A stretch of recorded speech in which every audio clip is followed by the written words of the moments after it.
श्री राधे राधे। सभी सुधी श्रोताओं का और प्रिय विद्यार्थियों का मैं विपिन वर्मा हार्दिक स्वागत करता हूं। अपना जो कोर्स है वास्तु शास्त्र का वो निरंतर गतिमान है और आप जुड़े हुए हैं। मैं समझता हूं कि आप लिख रहे हैं और समझते हुए चल रहे हैं वास्तु की इस बेहद ही पुरातन सनातन संस्कृति को। और इस शिक्षा के पार्ट में हम अभी तक वास्तुशास्त्र का जो नियम और सिद्धांत हैं उनमें हम प्लॉट्स के बारे में 35 प्रकार के प्लॉट्स तक पढ़ चुके हैं। सारा ही वास्तु का कोर्स लगभग पूरा हो चुका है। जो बेसिक चीज़ें होती हैं आमतौर पे बातचीत करने पर लोगों से समझ में जो आती हैं, आमतौर पे जो हम बातचीत करते करते एक दूसरे की बात को समझने का जो प्रयास करते हैं, जैसे समझ जाते हैं तुरंत, वो जो बातचीत का साधारण बातचीत करने का जो भाषा विज्ञान है, भाषा ज्ञान है, एक दूसरे की समझने की जो प्रक्रिया है, उस प्रक्रिया को समझते हुए ये बोलचाल की भाषा में हमने वास्तु के ज्ञान को अर्जित करने का और मैंने देने का कोशिश किया। नमस्कार। मैं आज 16 एपिसोड को रिलीज़ करने से पहले रिकॉर्ड कर रहा हूँ और नहीं पता चला कि ये 2 महीने कैसे निकल गए। तो अब हम अगले क्रम की तरफ चलेंगे जहाँ से हम चीज़ों को टेक्निकल तरीके से समझेंगे। इसका एक वोवेल्स वाला जो चैप्टर पढ़ाया था उसी चैप्टर से जुड़ा हुआ अगला ये एक और खंड है जो एक अलग ही स्वरूप आपको समझ में आएगा। इसमें अलग अलग वैज्ञानिकों के नाम आएंगे जो आज के समय के हैं। जो लोग ये कहते हैं कि वास्तु ज्योतिष कुंडली हम नहीं मानते और ये सब होता है कि नहीं होता पता नहीं, वोवेल्स वाला चैप्टर आप उनको बता सकते हैं कि साइंस है कि नहीं। और जियोपैथी स्ट्रेस वाला जो चैप्टर है ये हम आज जो पढ़ने जा रहे हैं इसके बारे में आप बता सकते हैं कि साइंस से जुड़ा है कि नहीं। यदि दो चीज़ें साइंस से जुड़ सकती हैं तो साइंस जब अपने हाथ खड़े कर देता है तब सनातन धर्म संस्कृति ये सब चीज़ें अपना वेदों से निकली जितनी भी चीज़ें हैं अपना झंडा गाड़ती हैं। तो अब हम जियोपैथी स्ट्रेस पढ़ेंगे। तो आप लोग हेडिंग डाल दीजिए जियोपैथी स्ट्रेस। ये मेन हेडिंग हो गई। इसके बाद हम अगली हेडिंग डालेंगे जो पहली हेडिंग होगी और हम इसमें नंबरिंग नहीं करवा रहे हैं क्योंकि अपना अपना ही एक अलग अलग तथ्य है और उस पर ही एक हेडिंग है और वो हेडिंग किसी दूसरी हेडिंग से शायद जुड़े नहीं, इसलिए इसमें नंबरिंग नहीं है। क्योंकि पहले की सब सीक्वेंस से थी तो सारी हेडिंग्स को हमने शामिल किया था, इसमें हेडिंग्स को नंबरिंग से शामिल नहीं किया।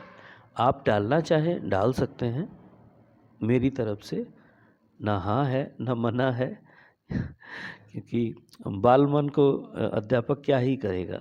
आप डाल दीजिए, नहीं भी डालना चाहते हैं तो ठीक है ना।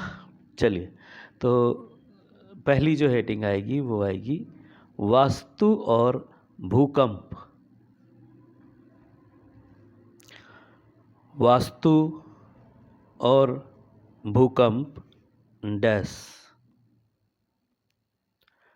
22 मई 1997,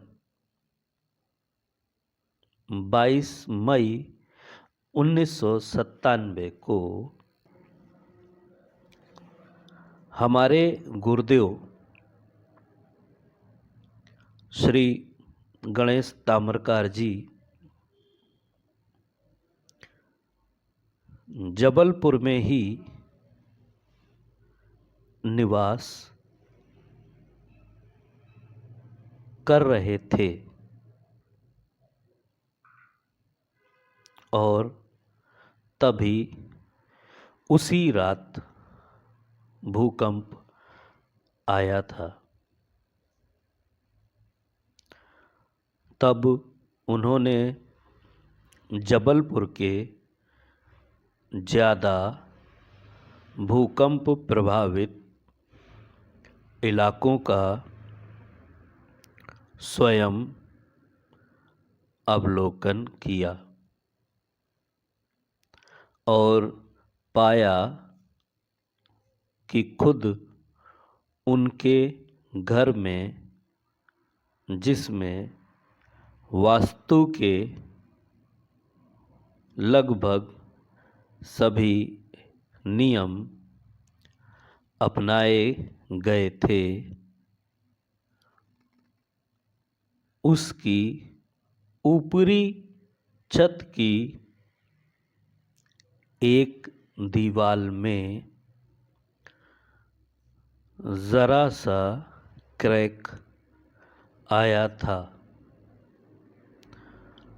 पर भूकंप प्रभावित इलाकों में बिना वास्तु के निर्मित भवन पूरी तरह से धराशायी हो गए थे। काफ़ी इमारतें वैसी ही सुरक्षित खड़ी थीं जो वास्तु अनुरूप बनाई गई थीं। जो भवन वास्तु अनुरूप नहीं बनाए गए थे, वो भरभरा कर गिर चुके थे। जो भवन गिरे थे, उनके अंदर की संरचना बिल्कुल ही वास्तु विरोधी थी और वो भवन पूरी तरह नष्ट हो गए थे। अगली जो हेडिंग है वो आप लोग लिख लीजिए। वैसे तो इस चैप्टर पे बात हो चुकी है, पर ये यहाँ पर आ रहा है तो मैं ज़रूर लिखवाऊँगा।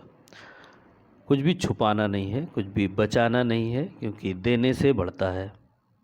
मेरा भी एक बार रिवीजन हो जाएगा। चलिए लिखिए, दो पल्ले के दरवाजे ही क्यों। हेडिंग है, दो पल्ले के दरवाजे ही क्यों डैश भवन के दरवाजे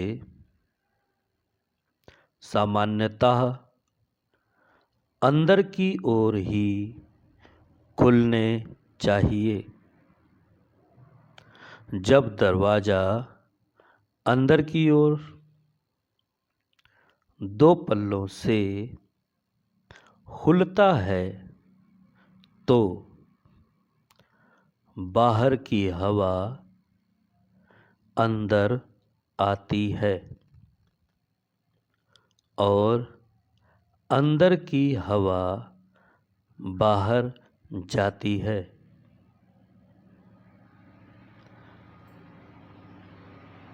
और अंदर आती हुई हवा सकारात्मक ऊर्जा लाती है और नकारात्मक ऊर्जा स्वतः ही बाहर चली जाती है। साथ ही जैसे पहले हम एक दूसरे से स्नेह जताने हेतु गले मिलते थे, वैसे ही ये दो पल्ले के दरवाजे भी आपस में गले मिलते हैं।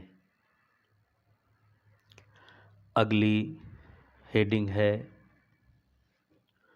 Geopathic stress.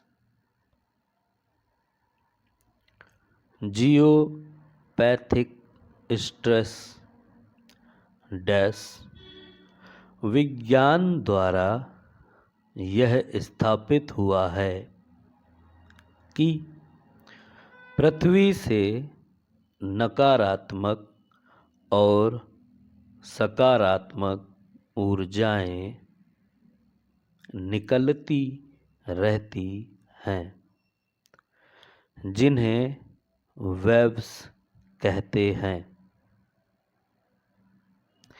इन्हें ही विज्ञान की भाषा में जियोपैथिक स्ट्रेस कहते हैं। जियो का अर्थ है पृथ्वी,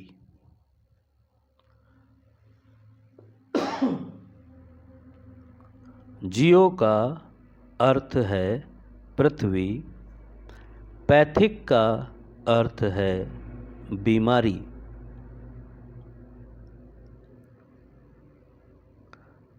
पृथ्वी से निकलने वाली बीमारी जो वेब्स के रूप में मापी गई है। जियोपैथिक एक ग्रीक भाषा का शब्द है।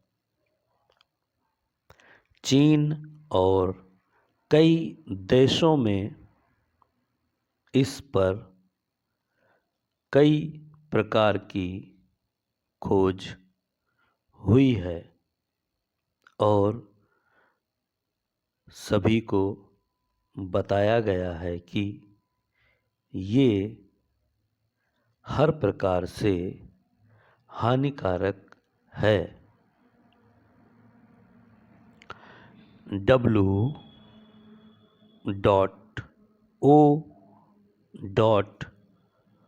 Shioman SHIOMAN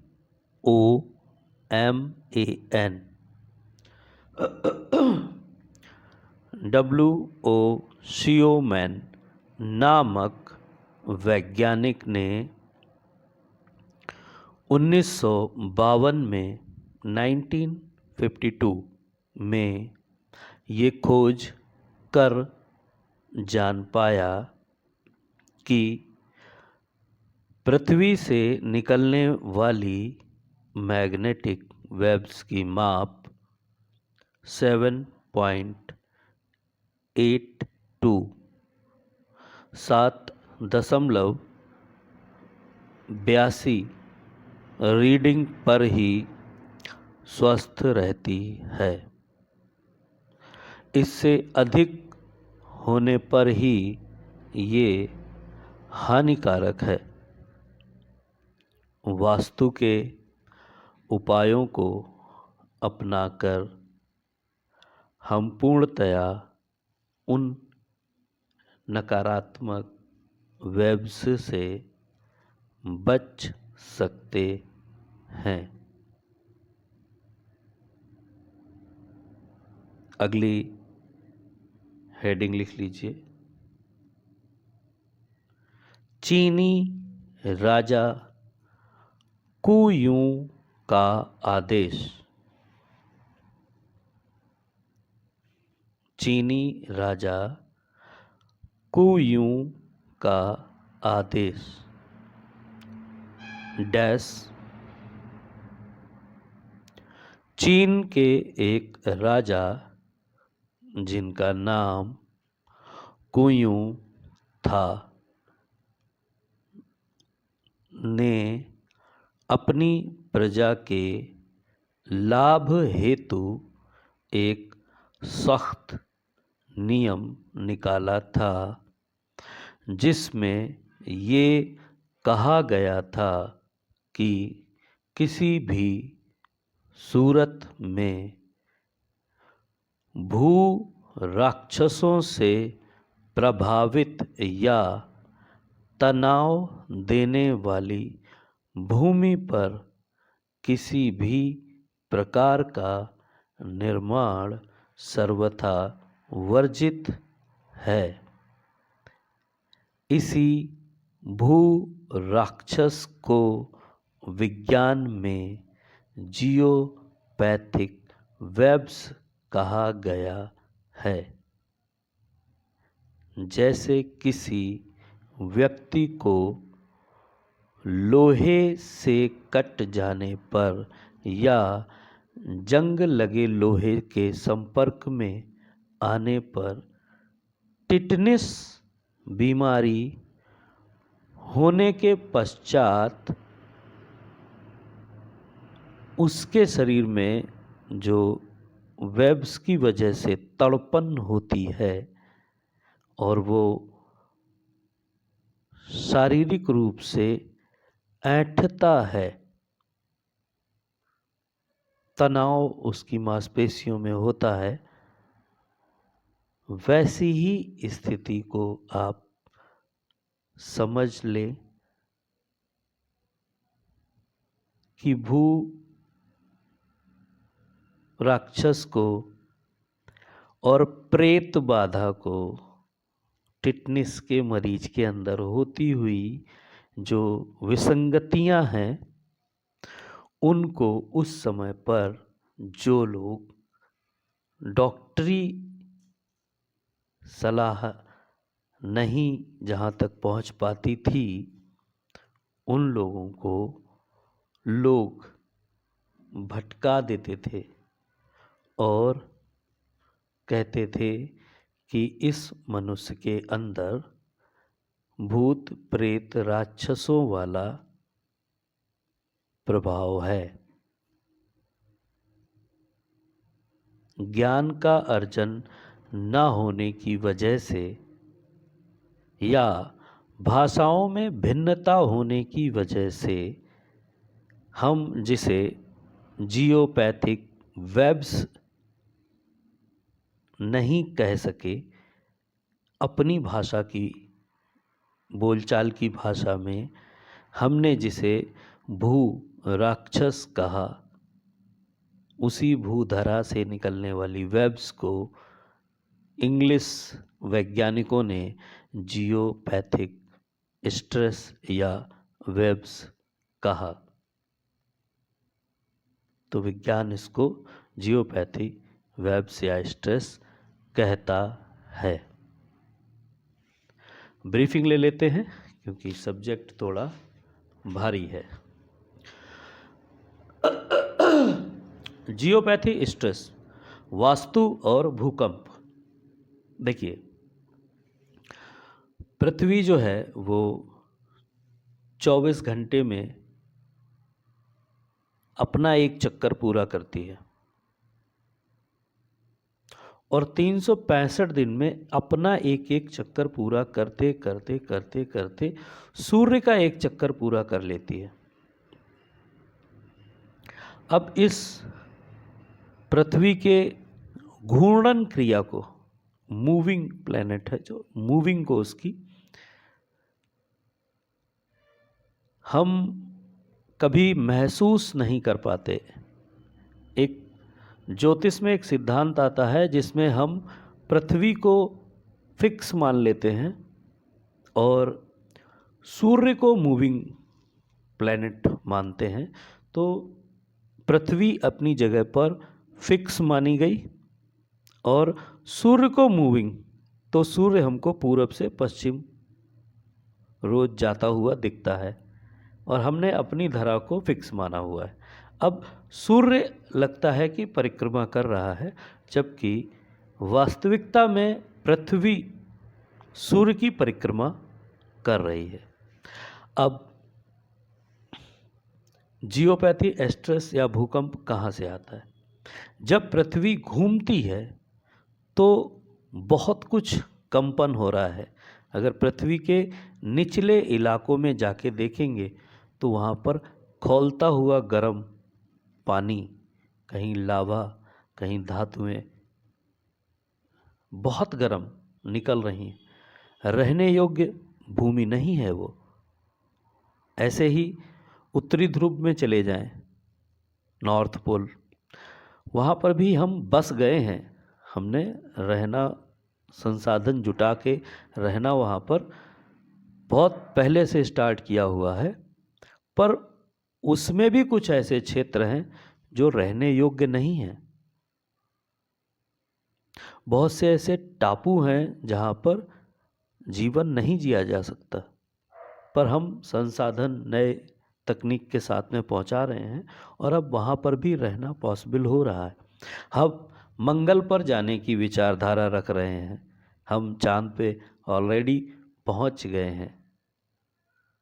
तो जब हम पृथ्वी को विस्तार से समझेंगे तो ये समझ में आएगा कि हाँ, पृथ्वी के निचले तलों पर इस तरीके की गुफाएं हैं, इस तरीके का पृथ्वी का अपना एक एनवायरनमेंट है, वो अपने हिसाब से पृथ्वी की घूर्णन क्रिया को सपोर्ट करता है। पृथ्वी 23 डिग्री तिरछी है अपनी धुरी पर, अपनी धुरी से 23 डिग्री लगभग।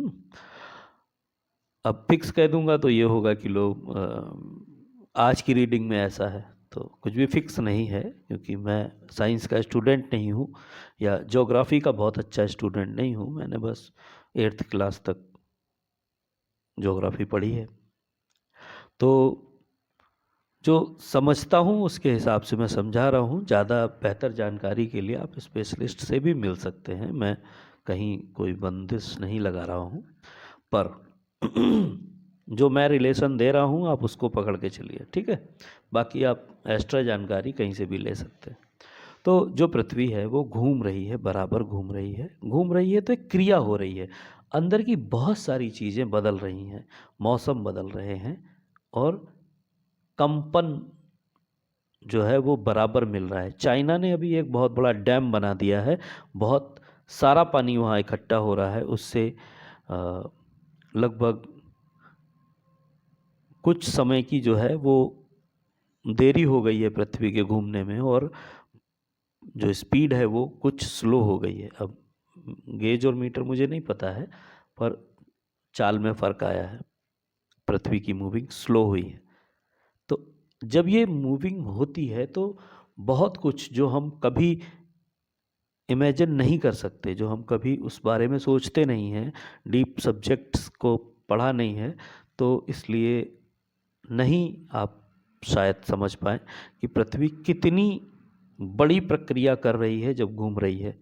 और उसमें पृथ्वी की जो ज़मीन है, उस ज़मीन में अमेरिका द्वारा या कुछ और देशों के द्वारा बहुत गहराई तक कैमरा भेजा गया है, पर उसका सेंटर पॉइंट और आखिरी जो छोर है वो नहीं मिल पाया अभी तक, और इंसान ने अपनी आखिरी कोशिश कर ली है। तो अब उसके नीचे क्या है पता नहीं, पर ऐसा माना गया है कि उसके नीचे मजबूत पत्थर की प्लेट्स हैं जो आपस में टकराती हैं पृथ्वी के घूमने पर, और उनसे एक ऊर्जा निकलती है। जब वो बहुत ही भयंकर रूप से टकराती हैं, स्थान परिवर्तित करती हैं अपना, तो एक ज़्यादा ऊर्जा निकलती है जो हमको गिरे हुए मकान, गिरी हुई बिल्डिंग्स और कंपन भी हमको फील होता है, तो लगता है कि भूकंप आया, ठीक है। पर बहुत बार ऐसा होता है कि हम कंपन में ही जीवन पूरा जी रहे हैं और बहुत माइनर कंपन हम कभी महसूस भी नहीं कर पाते, पर वो ऊर्जा तो आ रही है और ये पूरी तरीके से निगेटिव ऊर्जा है। 22 मई 1997 को हमारे गुरुदेव श्री गणेश ताम्रकार जी जबलपुर में ही निवास कर रहे थे। देखिए है क्या, वो गवर्नमेंट एम्प्लॉय थे तो ट्रांसफ़र होता रहता है। जबलपुर उनका मूल जो जन्मस्थली है वो है, तो वो उस दिन वहीं पर थे और उन्होंने भूकंप आया तो जो प्रभावित इलाके थे उनका थोड़ा सा अवलोकन करने, सर्वे कह सकते हैं आप, अवलोकन करने को उन्होंने सर्वे किया और उन्होंने पाया कि खुद उनके घर में जिसमें वास्तु के नियम अपनाए गए थे उसकी ऊपरी छत की एक दीवार में ज़रा सा क्रैक आया था, पर पूरा भूकंप प्रभावित इलाका जो था वहाँ पर बड़ी बड़ी बिल्डिंगें धराशायी हो गई थी। काफ़ी इमारतें वैसी ही सुरक्षित खड़ी थीं जो वास्तु के अनुरूप बनाई गई थी। ऐसा नहीं है कि सारी जगह उन्होंने वास्तु किया होगा, पर पहले से चीज़ें हम लोगों के जो पूर्वज थे उनको बहुत सारी चीज़ें वैसे ही पता होती थी, क्योंकि हम पीढ़ी दर पीढ़ी चीज़ों को आगे लेके आ रहे हैं। जैसे पिक्चर में देखते हैं ना कि ये हमारी सास ने कंगन दिया था, ये खानदानी कंगन, खानदानी हार हम तुम्हें दे रहे हैं, वो अपनी बहू को देगी, वो अपनी बहू को देगी, वो अपनी बहू को देगी। तो ये एक लेगेसी वाली जो चीज़ है कि सोनू निगम जी ने रफ़ी साहब की वॉइस पकड़ के और सॉन्ग्स को आगे लेके आए, अब उससे आगे कोई और लेके जाएगा। तो ये जो चीज़ है ये वहाँ पर भी इस्तेमाल हुई होगी। बहुत सारे मकान वास्तु अनुरूप बने थे तो वो नहीं गिरे, पर जो मकान गिरे थे उनके अंदर की जब संरचना को समझा गुरुदेव ने, तो ये समझ में आया कि वो पूरी तरीके से वास्तु विरोधी ही थे। दरवाजे के चैप्टर पे हम बात कर चुके हैं। दो पल्ले के दरवाजे ही क्यों? भवन के दरवाजे सामान्यतः अंदर की ओर ही खुलने चाहिए। पॉजिटिव एनर्जी आ वाली कंडीशन नहीं, और जब खुलेगा तो निगेटिव एनर्जी जा। एक दृष्टांत है बहुत प्यारा सा, यहाँ पे मैं इसे शेयर करूँगा, पर ये हेडिंग कंप्लीट कर लेते हैं। जब दरवाज़ा अंदर की ओर दो पल्लों से खुलता है तो बाहर की हवा अंदर आती है और अंदर की हवा बाहर जाती है, और अंदर आती हुई हवा सकारात्मक ऊर्जा लाती है और नकारात्मक ऊर्जा स्वतः ही बाहर चली जाती है। तो जब बाहर नकारात्मक ऊर्जा जा रही होती है तो बहुत अच्छी लगती है, और जब सकारात्मक ऊर्जा अंदर आ रही होती है तो बहुत अच्छी लगती है। इस आने के जाने के क्रम को एक छोटे से कहानी के रूप में, घटना के रूप में मैं आपको समझाने का प्रयास करता हूँ कि एक बार नारद जी, लक्ष्मी जी और विष्णु जी और शनि जी, शनि महाराज, शनि ग्रह जिसको सब लोग जिनसे बहुत डरते हैं, वो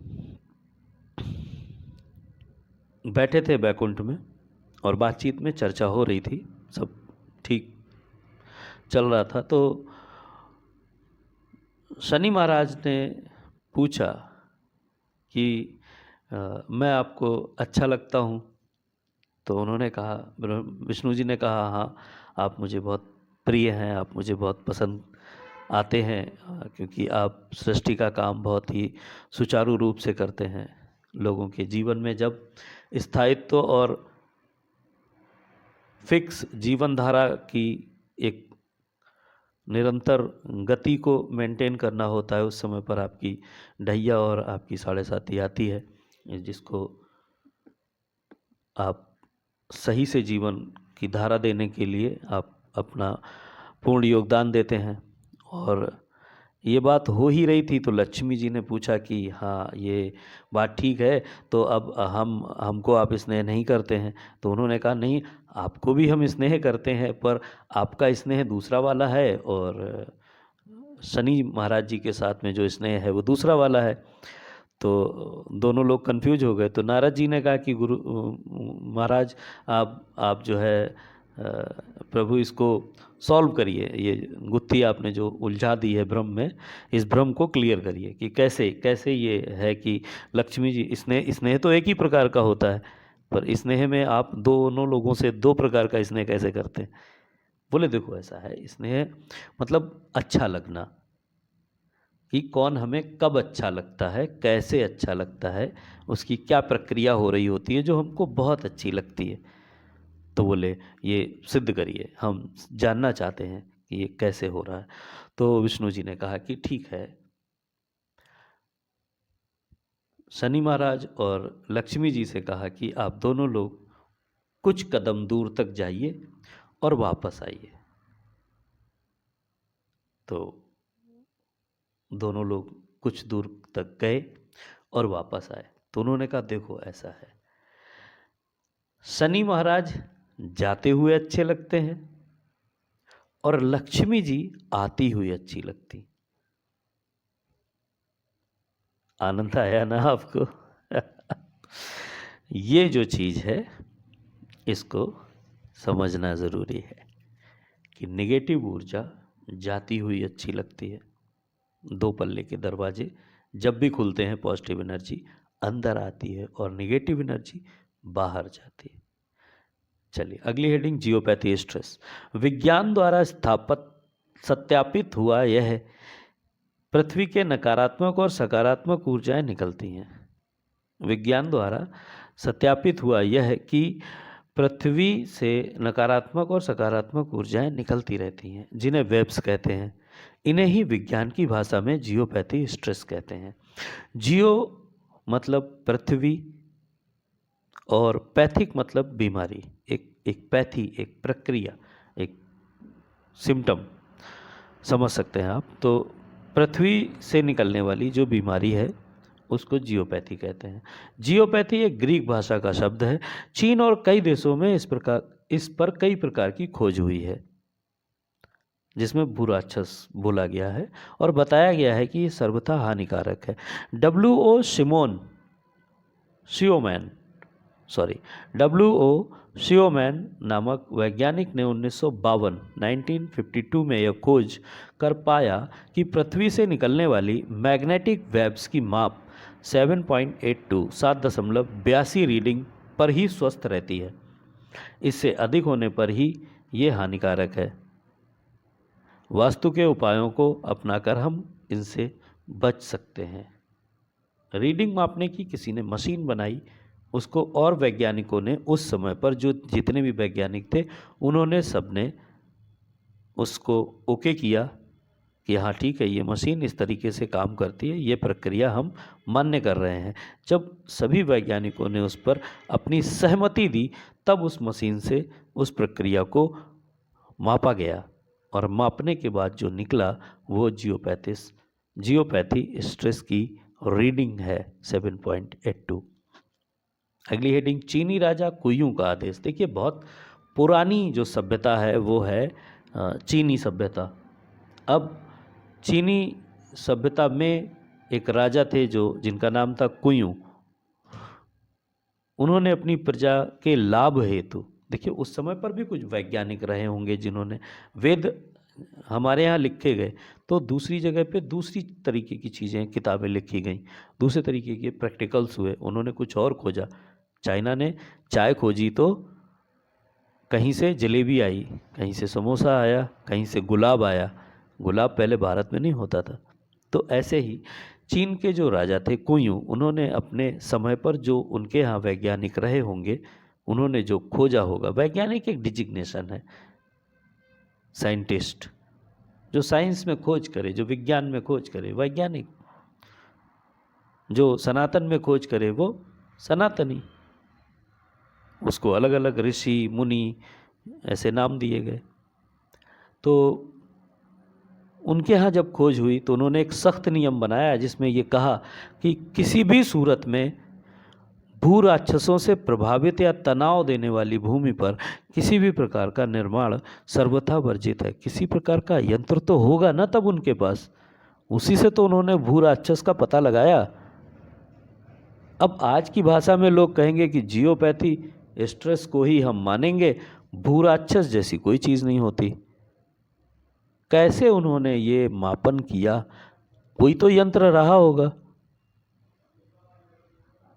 मिट्टी के तेल से पंखा चलता देखा है ना? कैसे होता है ये? मिट्टी के तेल से पंखा कैसे चलता है? चावल में शंख क्यों नहीं डूबता है, ऊपर क्यों आ जाता है? रुद्राक्ष पानी में डूब ही क्यों जाता है? तो लकड़ी का ही फल। तो ये बहुत सारी चीज़ें हैं जिनको अभी मनुष्यों को समझना बाकी है, पर जो खोज के दे दिया है उसको भी अगर सही तरीके से हम प्रयोग करें तो जीवन को आसान और सरल तरीके से स्वास्थ्यवर्धक बनाते हुए जिया जा सकता है। पर हम कभी कभी कुंडली में सेकंड हाउस में ऐसा ग्रह लेके जन्म लेते हैं कि हम इन सब चीज़ों को नकारात्मक या पूरी तरीके से नकार देने की स्थिति में आ जाते हैं। ये ग्रह दोष भी हो सकता है और हमारा प्रारब्ध भी हो सकता है कि हमें अपने प्रारब्ध को भोगना ही भोगना है। उस गाइडलाइन पे चलना ही चलना है जो ईश्वर ने हमको जन्म के समय दी है। पुराने कर्मों का, लेखा जोखा सब यहीं निपटना है। तो हम उसी प्रकार से जीवन जीते हैं जिस तरीके की हमारी ग्रह व्यवस्था होती है। पर जो लोग नहीं मानते हैं कुंडली को, वो जीवन को अपने सिद्धांतों के हिसाब से जीते हैं। बुरा ये भी नहीं है, आप अपने सिद्धांत, अब किसी का सिद्धांत है कि शाम को दारू पीनी है तो वो फिर अपनी पत्नी को कूटेगा भी, नो प्रॉब्लम। या मोहल्ले में उल्टी सीधी बातें करेगा, हरकतें करेगा, या नाली में पड़ा रहेगा, ये उसका सिद्धांत है, कोई मना थोड़ी ना कर रहा है ना। चाइना में तो स्नैक का हार्ट खा लेते हैं। स्नैक का हार्ट अलग से एक ड्रिंक बना के मिलती है, उसको पीते हैं और वो पी जाते हैं। तो उनका सिद्धांत है कि वो कुछ भी नहीं छोड़ते हैं, सब खा जाते हैं। फिर कोरोना जैसी बीमारी पूरे विश्व को मिलती है गिफ्ट में। तो सब जगह का अपना अपना सिद्धांत है। आप पकड़ के चलिए अपने सिद्धांतों को। आप वास्तु पढ़िए, लोगों के जीवन में बदलाव लाइए, आपका जीवन स्वतः बदल जाएगा। इसी प्रकार से astro vastu Shubham Facebook page और यूट्यूब चैनल से जुड़े रहिए। लगातार हम इस शिक्षा के पैटर्न को गतिमान किए हुए हैं, आप लोग हमारे साथ में हैं, जुड़े रहिए, पढ़ते रहिए, सभी का भला करते